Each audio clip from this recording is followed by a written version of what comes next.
And the breaking news this morning is that Bridget Phillipson has thrown her hat into the ring to be Deputy Labour leader, and that is generally being seen by everybody who watches Westminster as being sort of the favourite choice, if you like, of Keir Starmer, because he's getting a bit worried now that all these other women are lining up to stab him in the back, and he thinks he can get something out of Bridget Phillipson, because of course he's reaping the whirlwind of having to get rid of Angela Rayner, and there's now possibly a revolt coming because he wants to water down her workers' rights bill. So let's speak to Stephen Morris, who's General Secretary of the Workers of England, to see what he makes of it all. Stephen, very good morning to you.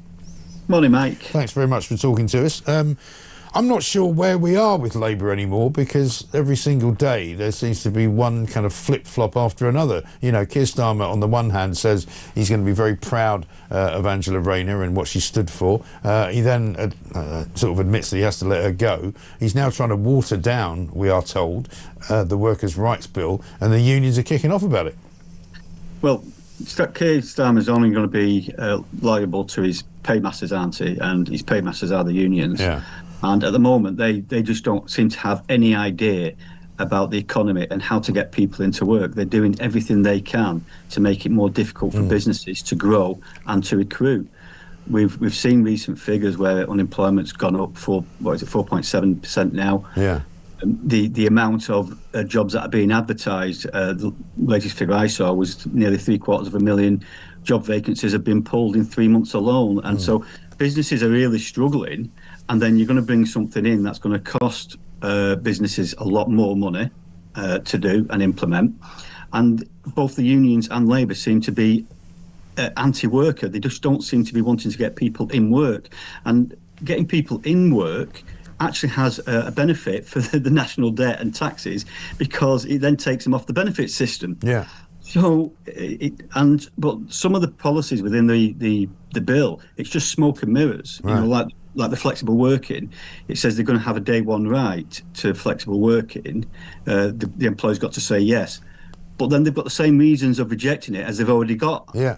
Exactly. So, and I mean, the one thing they seem to be specialising in is getting people out of work rather than into work, because they're talking about now using Pat McFadden to sort of, you know, focus, laser focus, as they like to say, on trying to get people off welfare. Surely one of the things you would want to do in that instance is to provide them with an opportunity to go and do some work rather than do no work. Exactly. You know, you've got to allow the businesses to grow. You've got to allow them to invest. You've got to allow them to recruit. Yeah. They're not doing that now. And we've just seen another business go into administration, another high street business with 140 odd stores.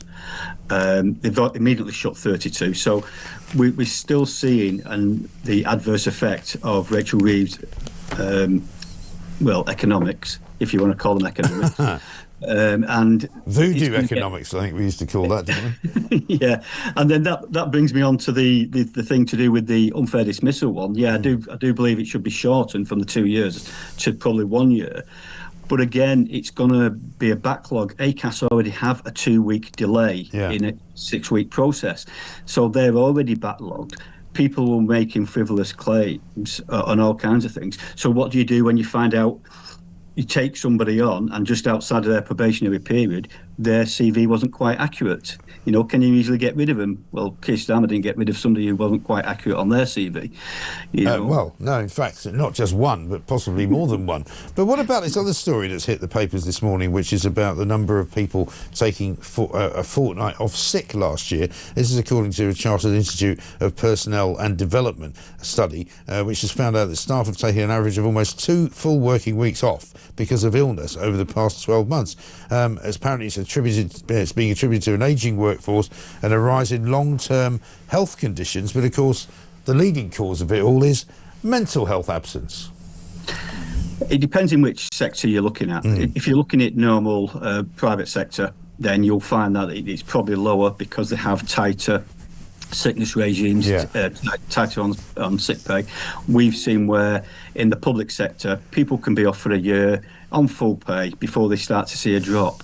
And so they're going to play the system. Some people will play the system and they will take that year off on various things. Yeah. So the public sector is the problem one that needs addressing, because a private business will not allow you to keep taking time off because of the adverse effect. And they don't have public money. they're directly responsible for how much money they bring in from their clients. So there's more mental health issue claims going on, and we've seen that. But again, it's the employer needs to deal with various items. Deal with it appropriately. Sure. I've just recently dealt with one who the employer had no clue how to deal with it. So we help the employer and the employee, because going forward he'd be able to help other employees and hopefully not have them going off. So, but at the moment, the labour supporting trade unions don't want to help the workers. No. They don't want to help the businesses.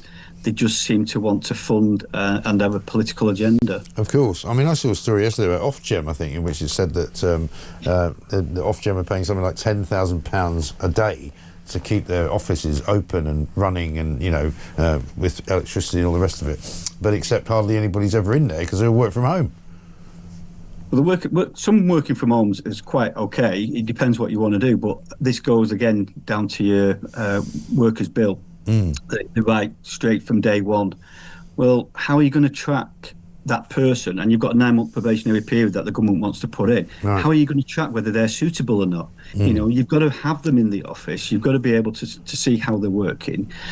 And some businesses need you in the office. Yeah. It come to training, other people in the offices knock off each other. So if you're in an office environment, people in that office learn from each other. They have a social environment as well as a business environment, and they learn from each other what the business is doing, how to assist the business and how to assist their colleagues. Working from home, that's where some mental health problems occur. And we saw that during the lockdowns, where there was people in one-bed flats being told to work from home, and their mental health actually increased. And so you've got to get people out of the house at times. And their mental health gets better, different environments, different people. Sure. Yeah, I mean, sitting around on your own at home is never going to be a good thing, even if you were pretty well in the first place. Absolutely ridiculous. Listen, great to talk to you, Stephen. Thank you very much indeed. Stephen Morris, there, General Secretary of the Workers of England. Coming up, we're going to be talking to Stephen Barrett, a lawyer and writer.